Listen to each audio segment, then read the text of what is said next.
राज्यातल्या सर्व 29 महापालिका निवडणुकांच्या प्रचाराचा आज आता अखेरचा दिवस आहे आणि संध्याकाळी 5:30 वाजता प्रचाराच्या तोफा आज थंडावणार आहेत। त्यामुळे दिवसभर सर्वच राजकीय पक्षांच्या नेत्यांकडून प्रचारासाठी जोर लावला जाईल। जाहीर सभा, रोड शो, बाईक रॅलीसह घरोघरी जाऊन प्रचार करण्यावर उमेदवारांचा भर असणार आहे। दरम्यान सर्वच महापालिकांसाठी गुरुवारी मतदान पार पडणार आहे आणि लगेच शुक्रवारी मतमोजणी असणार आहे। त्यामुळे सध्या राज्यभरामध्ये सगळं राजकीय वातावरण एकंदरीत तापलेलं आपल्याला पाहायला मिळतंय। राज ठाकरे प्रचाराची रॅली पुण्यामध्ये काढणार आहेत, नागपूरमध्ये रोड शो झालाय, मुंबईमध्ये शाखा भेटींवर सध्या मनसे आणि शिवसेना उद्धव बाळासाहेब ठाकरे पक्षाचा भर आहे। मुंबईच्या उपनगरांमध्ये उपमुख्यमंत्री एकनाथ शिंदे फिरत आहेत। पुणे, पिंपरी चिंचवडमध्ये प्रचाराचा जोर चांगलाच दिसतो आहे।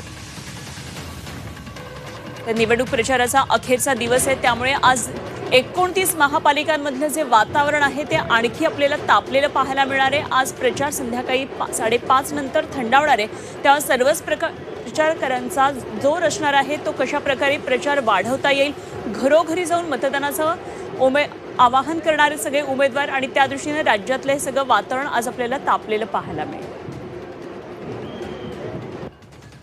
मुंबईची सभा, नाशिकची सभा, मोजक्या सभा घेतल्या, 1760 सभा आम्ही घेतल्या नाहीत आणि सगळ्या सभा यशस्वी झाल्या।